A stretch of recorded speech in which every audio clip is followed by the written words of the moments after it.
وسهلا بكل الذين ينضموا للاستماع إلى راديو بلدي أول راديو عربي أمريكي ويعنى بقضايا العرب في المهجر.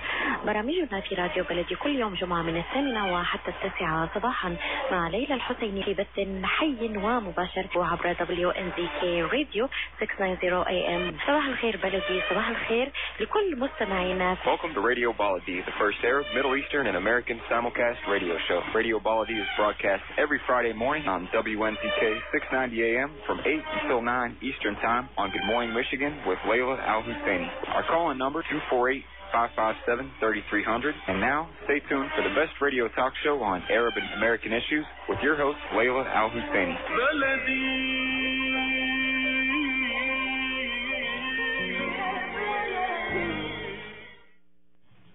And good morning to Radio Baladi listeners. This is Adel Mazab, your host for today. We are welcoming your phone calls through our line, 248-557-3300. And we have a very, very great topic for you today, and it's about my homeland, Yemen. And we are talking about the prospects in Yemen and what's going to happen next and what has happened, because a lot has happened, and it seems like Yemen is one of those ignored countries of the Arab Spring that have not got a lot of attention in the media as far as coverage. So we're talking today, we're giving you the latest today. We're talking to people from Yemen today, where actually we have Hanan Yahya, who has hosted some programs on Radio Baladi before, is currently in Yemen. She's studying in Yemen. So we will give you top of the news first before we go into the details. So top of the news, Israel and Hamas resume fire after 3-day ceasefire. The Iraqi and Kurdish officials welcome U.S. aids as President Obama gave the okay to use some strikes on militants in Iraq. And, of course, the Ebola outbreak is a public health emergency in the Western African countries. Tropical storm Isel has been weakened to be a regular tropical storm. And 3 killed shelling by rebel in Ukraine city. Those were the top news through the Associated Press.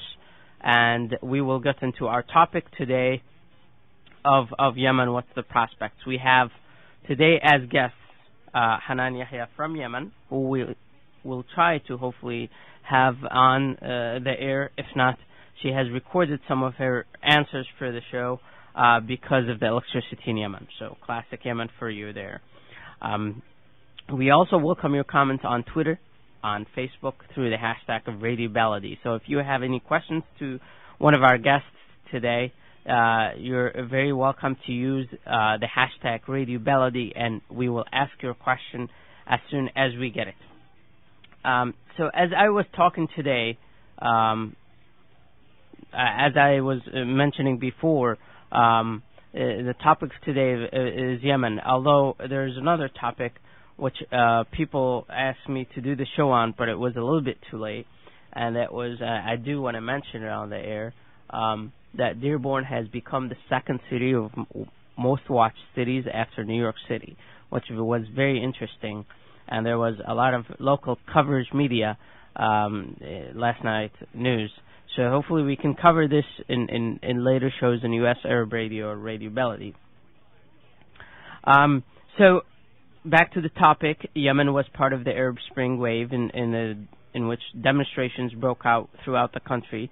The country was divided, and after a troubling year of limited bloodshed compared to other Arab Spring countries, which had a lot of bloodshed, such as Libya and Syria, the country's top leaders agreed to a deal brokered by the neighboring Gulf countries in having a unity government, and resignation of Ali Abdullah Saleh, who served as president for 22 years for United Yemen and 11 years for North Yemen, making it a 33-year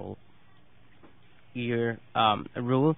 Now, 3.5 years later, or 3.5 later, the country is still in huge mess. According to the Gulf Initiative, the transitional period of President Hadi's term should have ended by now because it was only 2 years. But I read the other day that it was renewed for another year, so 3 years in total. Meanwhile, two wars are still in action inside the only republic in the Arabian Peninsula, the Houthis in the north, and the Al-Qaeda affiliates in the south.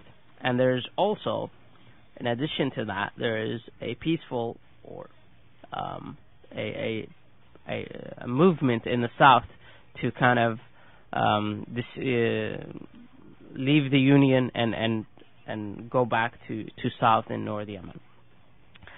So our guest for today is Hanan Yahya. She is a junior studying international studies with minors in urban studies and community action and social change at the University of Michigan, Ann Arbor.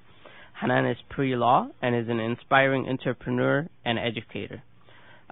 Currently, she is studying Arabic at the Yemen College of Middle Eastern Studies in Sana'a, Yemen.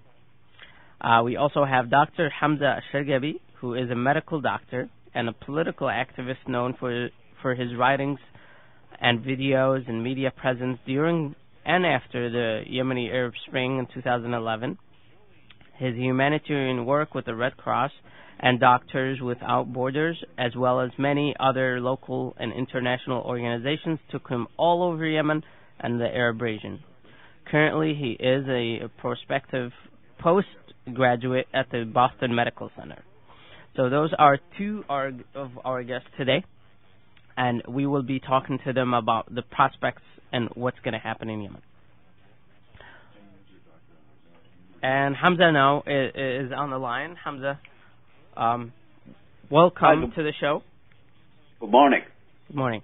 So just to give the listeners a perspective of what happened, or a historical perspective, going back from I would say the 60s when Yemen was liberated from the British as far as the south, and toppled the kingdom or the monarchy in the north. What has happened from then? And if you can give us just a 2-minute historic context. You're asking me to give you 40 years in 2 minutes. Well, all right. Pretty much, yeah. What happened is merely a struggle of power from a regime to another, a series of coups, and unfortunately, and between that point, between 1962, at least when it comes to the north, until 1990, we only had a breeze of fresh air during mid-70s when Al-Hamdi took over.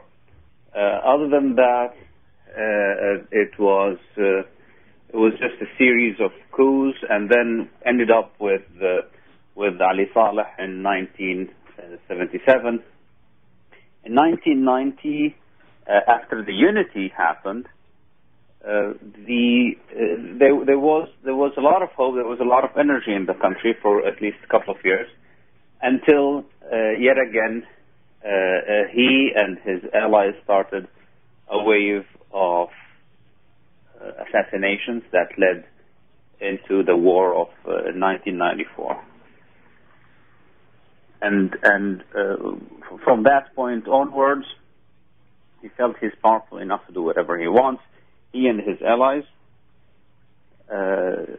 In the 2000s, we had non-stop war in the northern part of the country with the Houthis, leading to the uprising in 2011.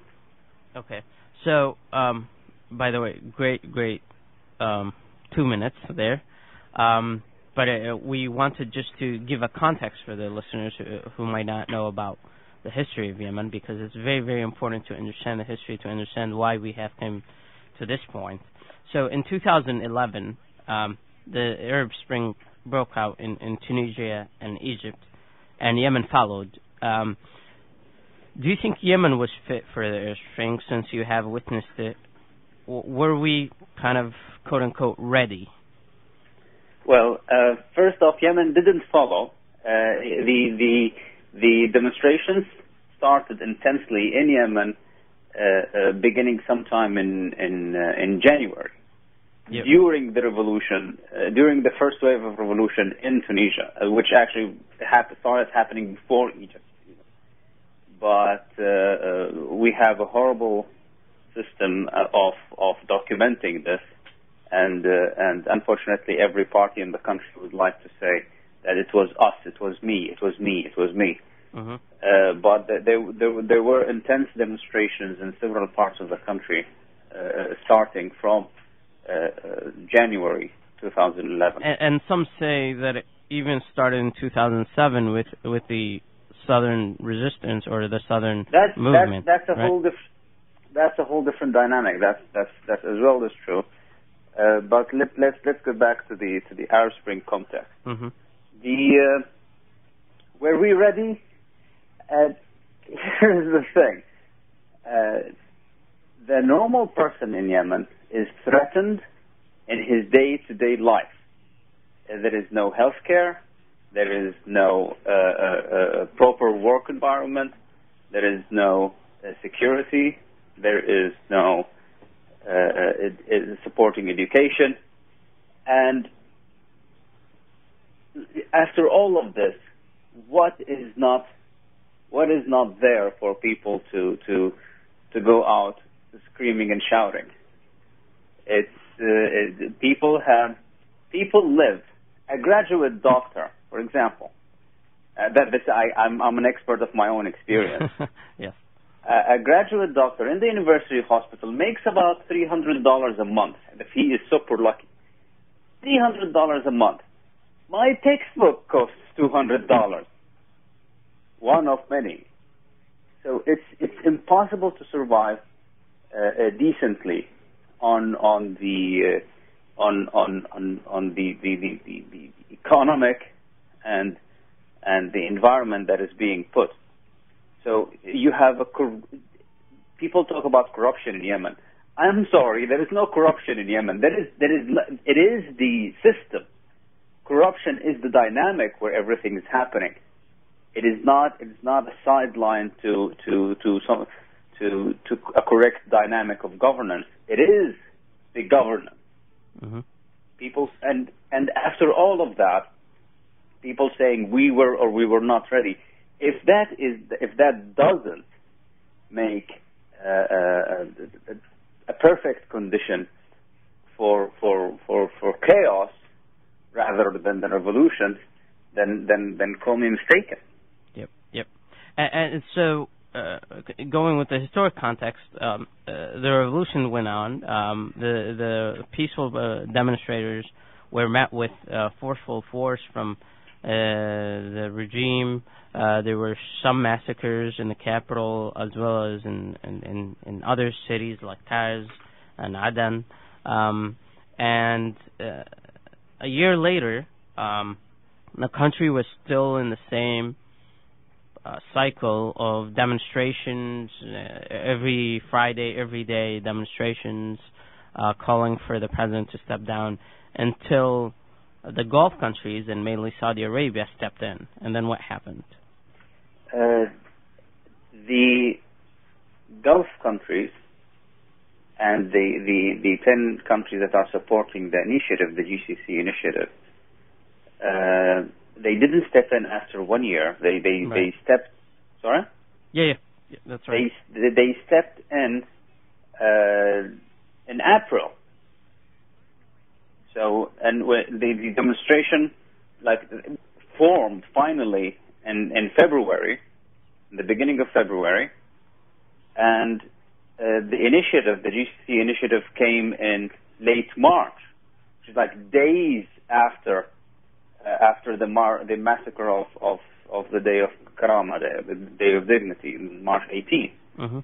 So it was pretty early on, and the deal was, look, we're gonna offer Ali Saleh and his whomsoever who worked with him, also known as his cronies, we're gonna offer them immunity from legal prosecution in exchange of him stepping down.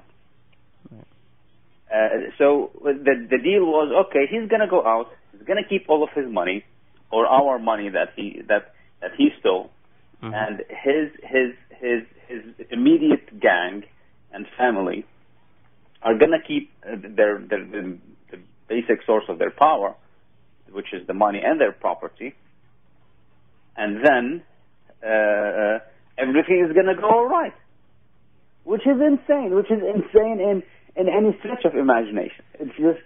It doesn't make any sense. He's just not going to go into shadows. He's going to seek revenge from whomsoever he thinks that actually caused that to him. And yet again, 33 years in absolute power are good enough into switching a person into a psychopath, if he was not one to begin with. Mm-hmm. So it is not practical. Everyone said that this is the only feasible solution for the country not to step down into a war. Well, the country will step down into a war if this happened as well.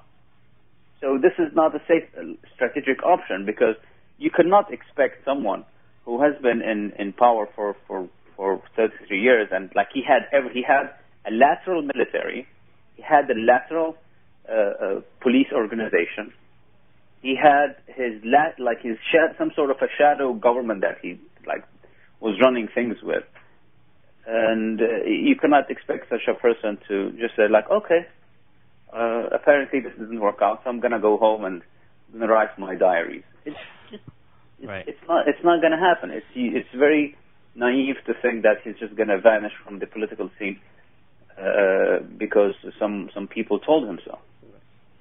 Well, Dr. Hamza, we will take a break in a little bit, but once we come back, we will hear some bites of sounds from Hanan in Yemen, and she can't be live with us because of the electricity problem. So, but if she was successful in sending us some of the answers to the questions that I had posed before, and we will listen to some of her answers, and then we will get back. So we will go for a commercial break, and we will be back. All right. Ziyad brand. Quality products from our family to yours. Ziyad Brothers Importing offers the finest quality products, including brands like Sultan, Kraft, Nestle, Hook, Rico Picon, Donna, and many more. Ask your retailer to carry these fine products, because you deserve the very best. For more information, visit our website at www.ziyad.com. That's www.ziyad.com. Ziyad, quality products from our family to yours.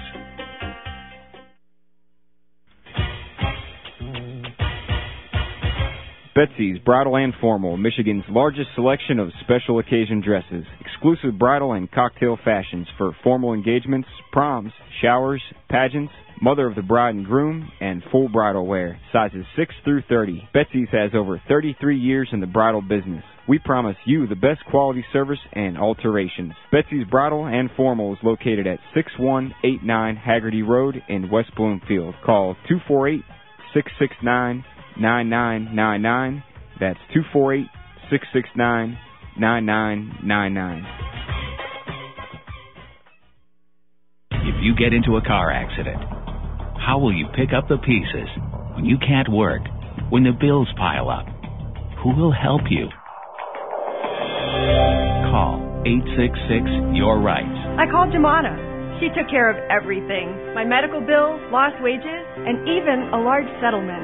I am Shumana Kiruz, and I assure you that my team will not stop until you get the most for your rights. If you've been in a car accident, call Jumana. 866-YOUR-RIGHTS.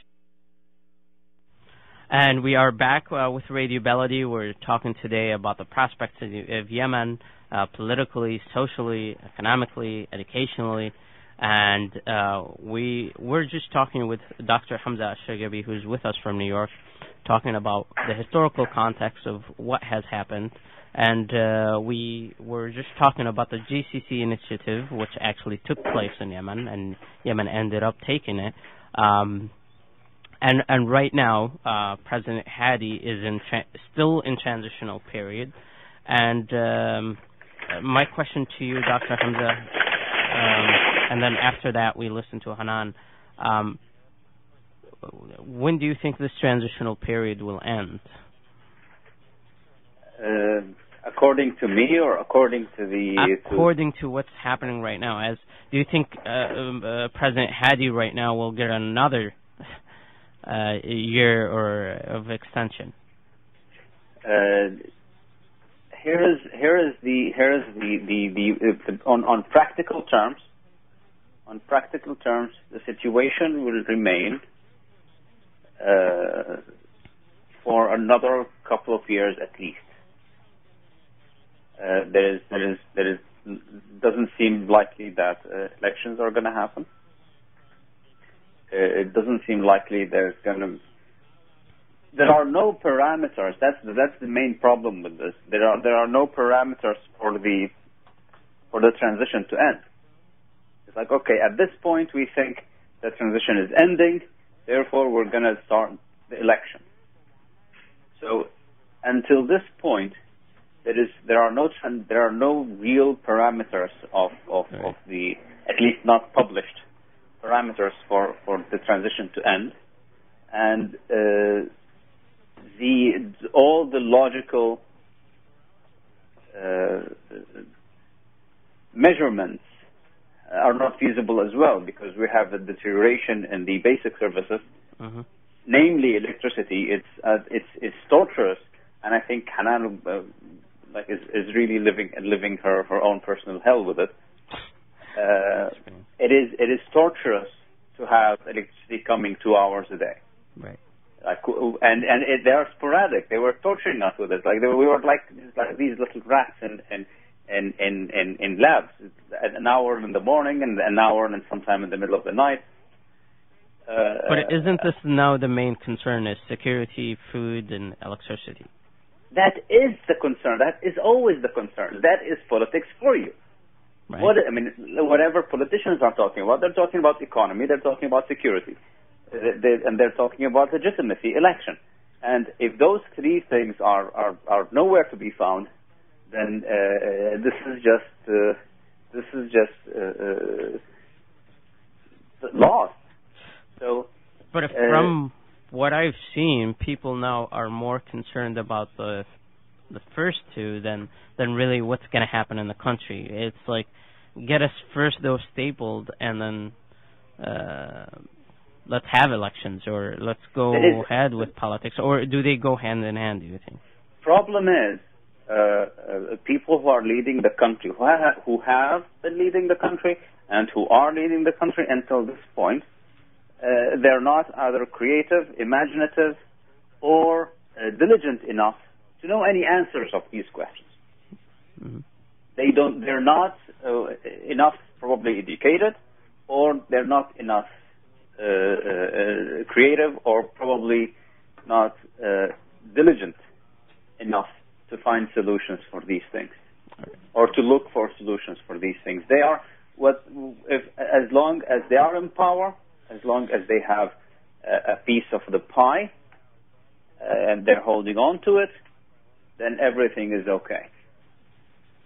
Yeah, that's very, very unfortunate, and to see it, 3 years later, nothing has things changed, and probably since Hanan is there, she has witnessed the revolution from here, and now she's there. Hopefully we can hear some of her experience. So we will go for a soundbite of hers, and then we will be back. So let's hear what Hanan had to say.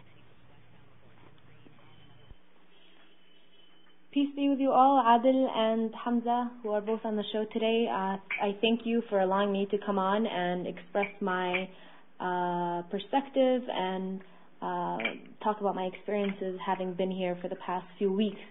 I think what's important to know before debriefing about the status of Yemen and my experiences here, I think one must understand that the issues that are taking place in this nation are very complex, and oftentimes take a lot of time, energy, and perspective, and also patience to understand. So in other words, it's my stay here does not mean that I know everything about Yemen, and having grown up as a Yemeni does not mean either that I know what's going on and know what the best solution is. So to kind of give a brief background about what I know about Yemen and my experiences, well, I was born here and immigrated to the States at the age of 3, and then I spent all of my childhood raised and educated in the city of Detroit. Not until I visited Yemen in 2009, after 15 years being in the U.S., all I ever knew about Yemen was what I was raised to believe and practice, traditionally and culturally. So on another level, it's what I watched on the Yemen TV channel and how the Yemeni American community was structured and worked. There were a lot of parallels that I drew between the Yemeni American community and the society of Yemen as a whole. There was a strong connection there. It was enough to come to a realization that Yemen is a very special case of a society, and it requires a lot of progress on a lot of ends. I think we can all agree on that, and I don't say that in a very degrading manner. I think that's it's just something that we've all come to realize and have known for quite some time. So during my visit in 2009, my sister was married off, and I was stuck in a city that my family isn't from, so my life and opportunities were limited during my 5-week stay. The electricity was off at least 3/4 of the day. No books were available or bookstores nearby that offered English books, and I wasn't even able to leave the house to explore freely because of the cultural restrictions. So to sum up my first experience in Yemen, I hated my life, and I hated Yemen for allowing me to hate my life. It's quite the dynamic. However, a week into my sophomore year of high school, when I came back to the States, I came to the conclusion that I needed to excel in everything that I do to reach who I want to become.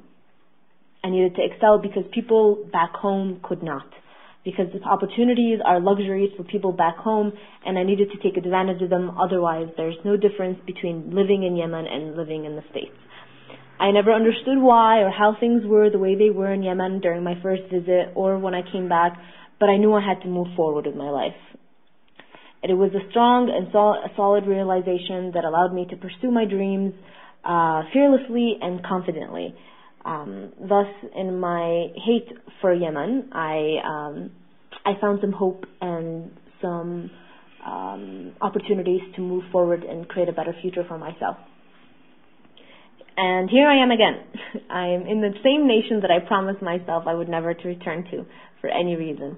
The same nation that I despise for making my stay a living hell, but yet taught me what it meant to be grateful and grasp onto opportunities that could never be available to people here.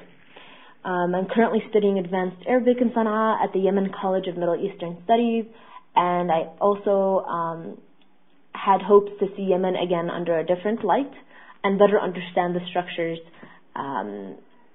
that continue to cause its corruption and how that correlates with people in the States, because Yemenis are known to carry their culture and tradition very closely and dearly to their heart, even if that means abroad. And I've seen that grow and bloom within the Metro Detroit community.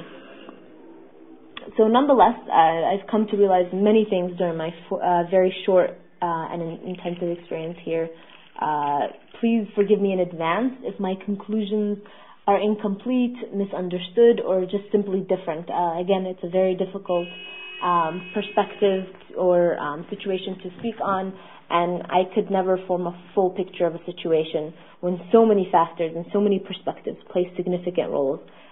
So from what I've learned, heard, discussed, analyzed, observed, I've realized basically the following. So on a political level, I'm really not as interested in learning about it as much as I enjoy learning about the educational and social structures. So you'll notice that my political knowledge on Yemen isn't as great as my other interests. But they are very intertwined, and politics plays a major role in how they work. And I'm referring to the educational and social structures. So I'm forced to learn about the politics of Yemen to better understand the structures that exist. So in the meantime, I've heard and learned countless times that the recent revolution and removal of Ali Abdullah Saleh and and the regime has done nothing but destruct the nation's already existing structures. It's true that discussions and dialogues have been embarked upon since it has took place, such as the recent Hiwar al-Watani or the national dialogue, but I've also learned that the dialogue has not changed the state of Yemen much, rather complicated the matter further. To take on what Hanan was just saying, and we will be back to her report. Most of the Yemenis believe the national dialogue that has occurred in the last year or so has done nothing yet. Do you agree, Dr. Hamza? Yes, I do. The national dialogue was a golden opportunity for the political parties to come to a further understanding of each other and a further understanding of how can they proceed. And the problem was, and as well as political inclusion to the new factions, namely the youth, the Hirak, and the Houthis, or Ansarullah, as they would like to call themselves, the God enforcers. The problem was that almost no one took it seriously, and it was only dealt with as another cycle of the conflict management. Uh-huh. It was just another cycle of the conflict for all sorts of parties, and it actually brought up a very interesting observation that remnants of, or actually most of Ali Saleh's old party, which is the DBC, is now having an ally with the Houthis, which actually ended up happening on the ground in military and security terms as well. Very, very interesting. We will take another break, commercial break, and we will be back. We're talking about the state of Yemen from all aspects. And when we come back, we're going to talk more about the future. We have talked a lot about the past, and now we're going to talk about the present as well as the future. So, commercial break, we'll be back. Dr. Al-Zuhaili specializes in diabetes and endocrinology and has been conducting research for over 12 years. Right now, there are several clinical studies actively enrolling for both adult and pediatric patients with type 2 diabetes. Under Dr. Al-Zuhaili's care, participants in the clinical research trials receive free lab work, medical procedures, medical supplies, and medications to assist in their treatment. Qualified participants are also compensated for their time and travel in addition to receiving top care for their diabetes treatment and control. The research department is equipped with experienced and friendly staff who will work to manage patient care and schedule accommodations. Please contact Al-Zuhaili Medical Consultants at 1331 Monroe Street in Dearborn. Visit alzuhailidiabetes.com and call 313-581-8903. 313-581-8903.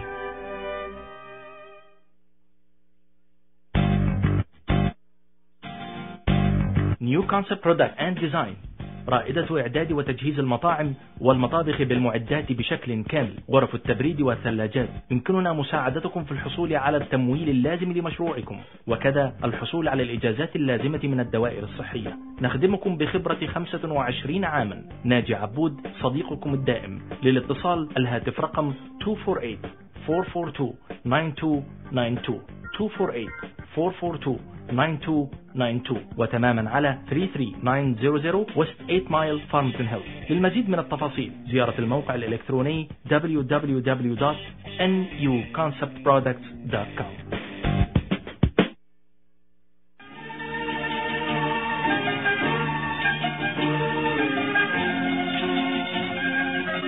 مؤسسة الحياة للإغاثة والتنمية في مدينة ساوثفيلد في ولاية ميشيغان، المؤسسة الرائدة في العمل الإغاثي والإنساني. مؤسسة الحياة ومنذ 20 سنة تقدم العون للفقراء والمحتاجين والمتضررين بسبب الكوارث الطبيعية أو الحروب في شتى أنحاء العالم.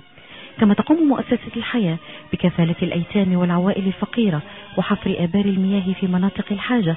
وأيضا تقوم مؤسسة الحياة بتزويد المشافي والمستوصفات الصحية بالأدوية والمعدات الطبية وإنشاء مدارس وعيادات طبية في أقطار عديدة من العالم.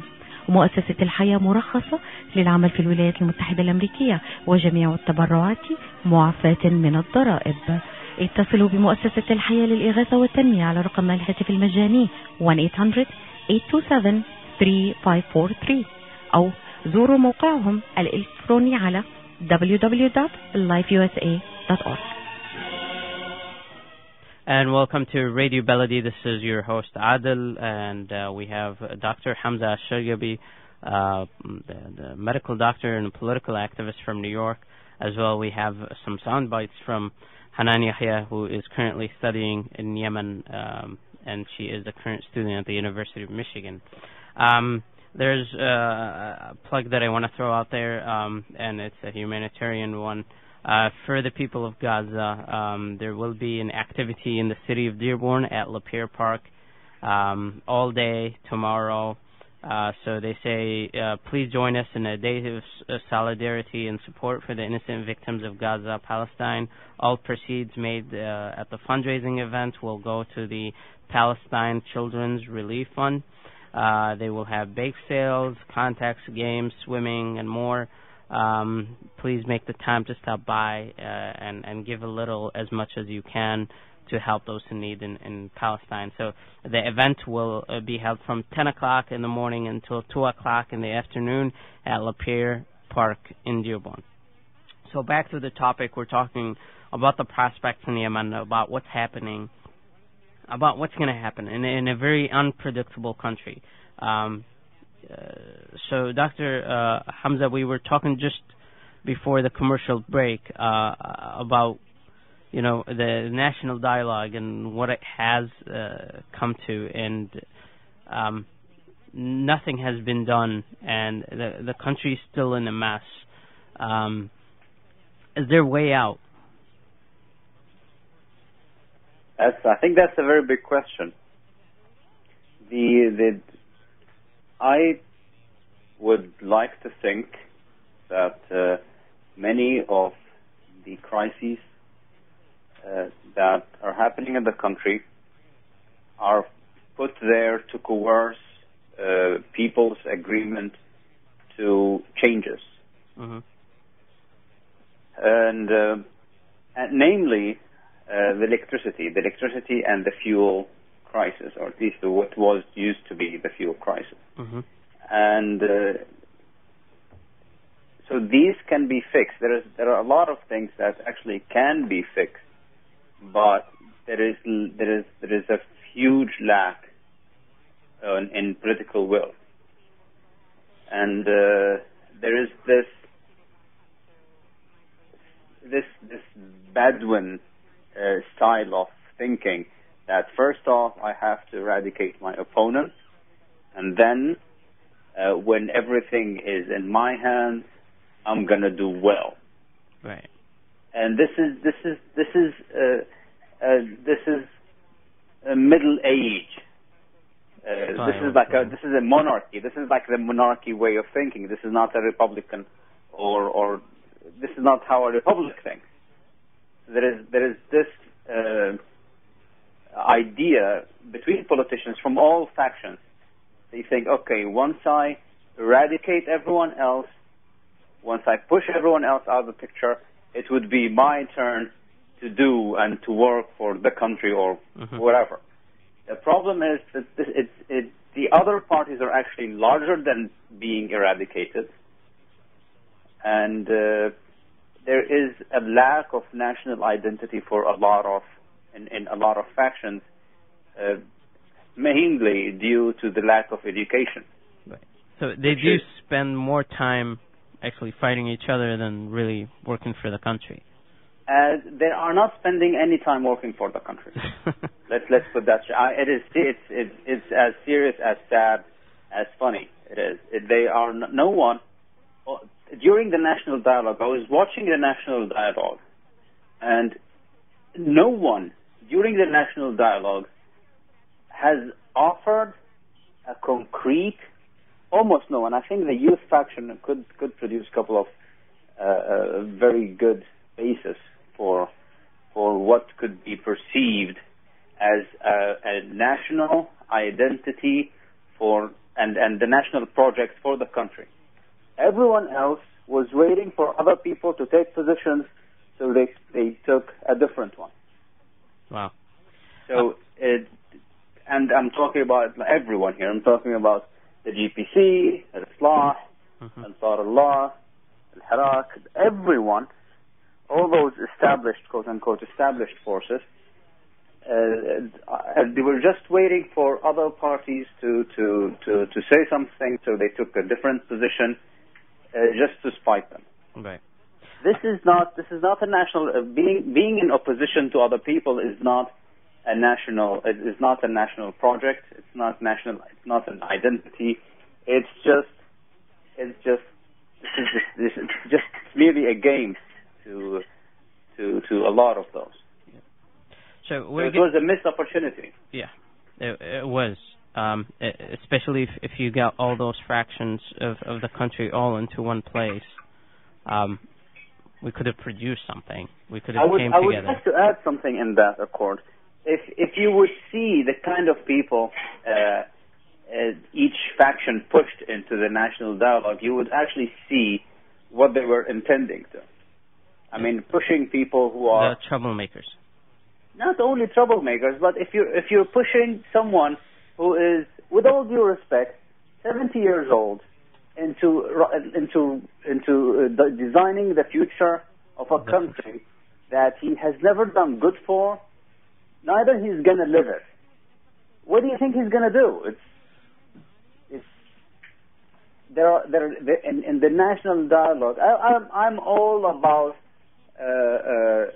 reconciliation and all that stuff, but if you are putting a mass murderer in the national, I'm not talking about a mass murderer by proxy. I'm talking about a guy who said during the national dialogue is like, yes, I am a mass murderer and I did X, Y, and Z. He's very much known for what he's done. Right. So, what kind of stuff would you actually expect coming out from those people? Well, we are getting some reactions on Twitter and Facebook, and Rizwan Islam on Twitter, he said, Salam Halan, and everyone, may Allah bless you, and everyone who are studying abroad to get the best out of it, and may you return home safely. Naji Al-Ghazali on Facebook, he said a long post, but I'll try to summarize it here. He said, allowing Yemen to dissipate and disintegrate into pieces in front of our eyes is self-destruction and mass suicidal for the entire Yemeni population. Yemen is not attacked by Israelis or outside occupiers, but mercifully and brutally slaughtered in the worst scenario by its own people. Yemenis are losing their vibe and sense of belonging anymore. Yemen becomes to Yemenis merely as a person, as a group, as a party, to cherish, obey, swear allegiance to. And then he goes on and on about the current situation, and that the government has lost its moral authority over its citizens when it became unable or not even interested to stand up to gangs, armed organizations, other players that are killing its soldiers, workers, and its citizens. And he ended up his post with, unless Hadi declares a state of emergency and specifically name those who are investing in our destruction, or step aside to let someone else face those cronies. What do you say to that? We have been living a state of emergency for the past decade. If three continuous wars doesn't constitute a state of emergency, I have no idea what will. We're practically living in a state of emergency where it is practically what we're doing back home is martial law. But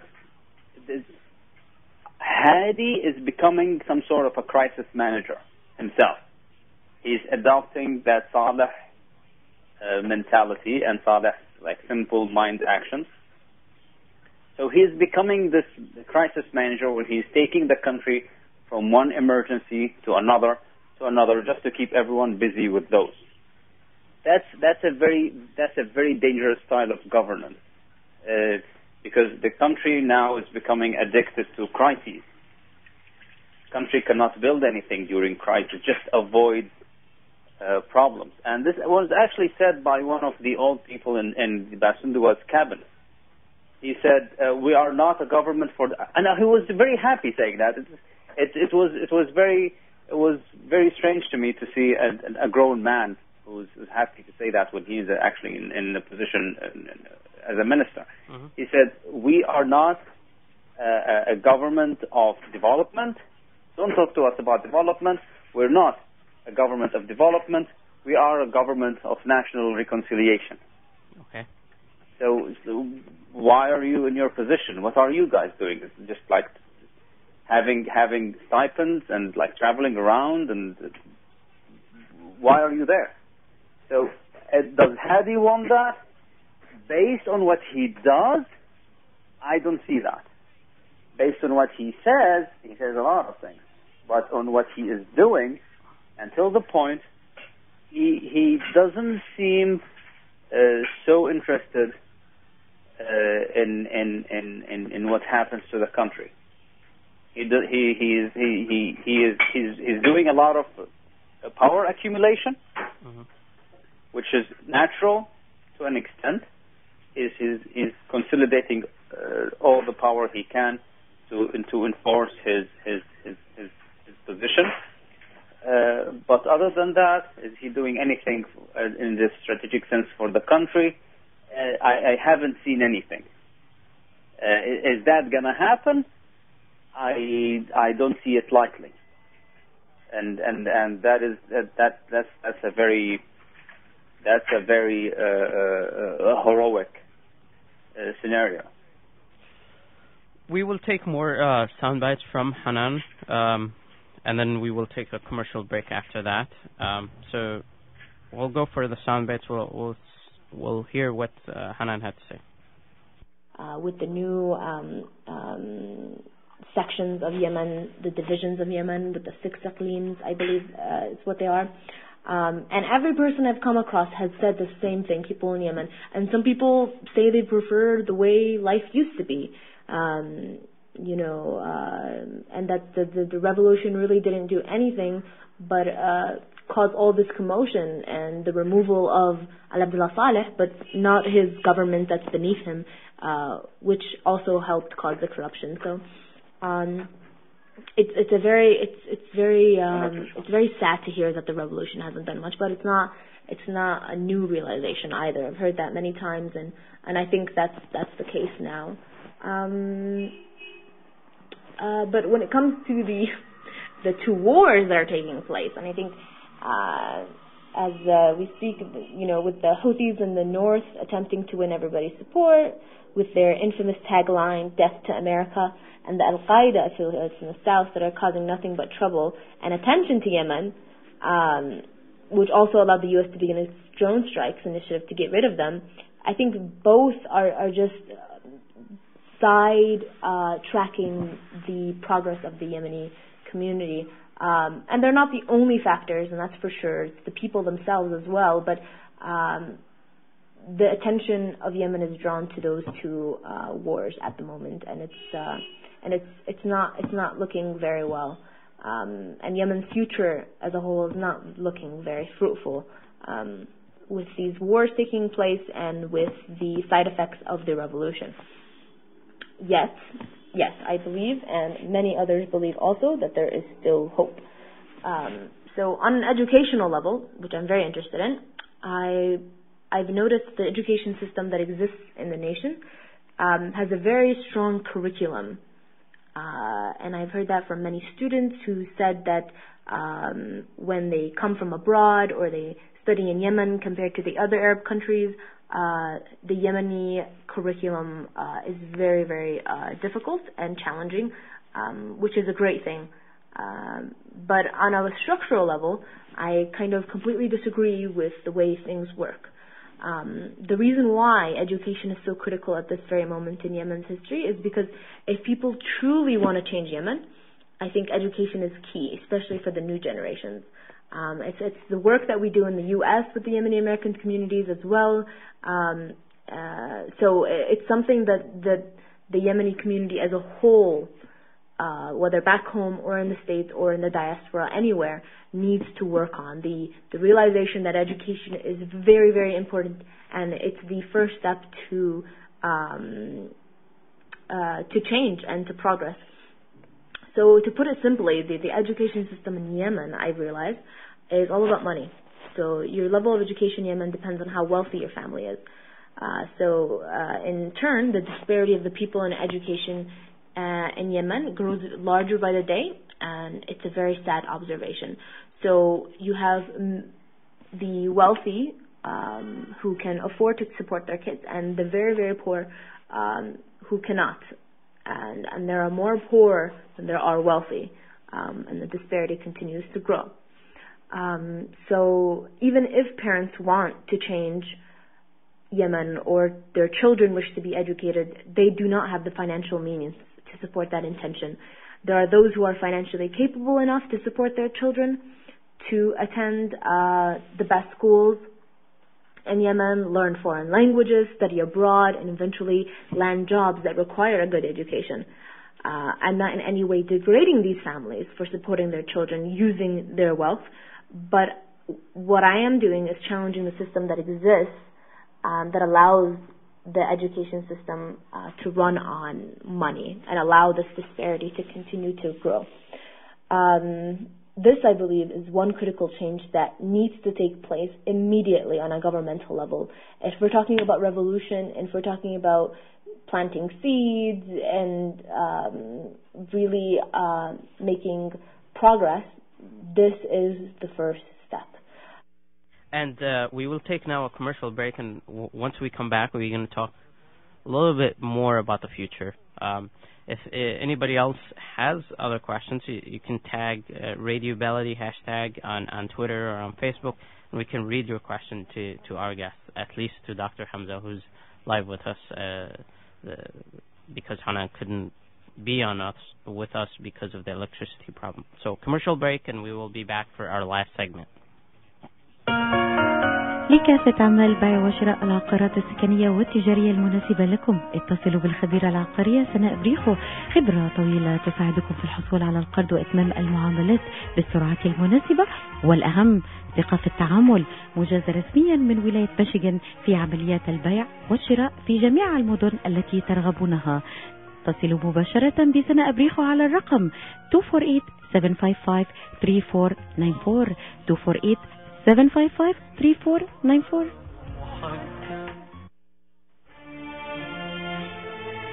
مكتب المحامي زياد قاصد مختص بربح قضاياكم بما يتعلق بالفولكلوجر ديفنس وحماية بيوتكم من البنوك بوقف حجز المنازل. كما يتعامل مكتبه بالقضايا الجنائية، جميع قضايا الهجرة، قضايا الإفلاس، تعويض العمل، وقانون الشركات والأعمال التجارية. لديهم موظفون يتكلمون لغتكم العربية والكلدانية. When comes to foreclosure defense اتصلوا بالمحامي زياد قاصد فلديه الحل. Call in 248-680-7300 248-680-7300. الاستشارة مجانية. And we are back to Radio Baladi. We're talking with Dr. Hamza Ashargabi from New York, and we have heard sound bites from Hanan Yahya in Yemen about the prospects in Yemen and the future from all sides, political, economical, educational. And in the last segment, you've heard Hanan talking about the educational system in Yemen, and I'd like to ask Dr. Hamza, since he was a product of the Yemen education system, was she right on the ball, Dr. Hamza? Well, I'm not typically a product of the Yemeni educational system, but no strategic changes will happen in a country if there is no change in the educational system, because that's where you instill the values and that's where you instill the skills for the future. And if the only thing you see, as I mentioned earlier, the failure of the structure of the national identity is partially a failure of education, because people didn't have sufficient instillment, if you will, of the idea of a republic, the idea of what is it being a Yemeni, a sufficient idea about the history of the country.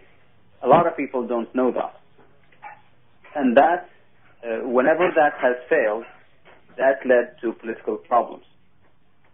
So education comes as a central piece in this puzzle, but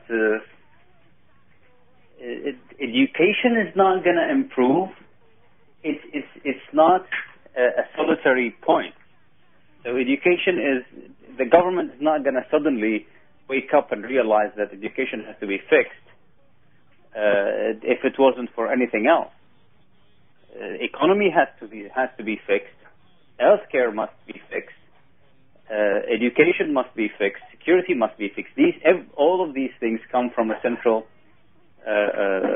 perspective, and if that perspective is missing, then fixing the education alone, having books somewhere or having free education is not going to help us.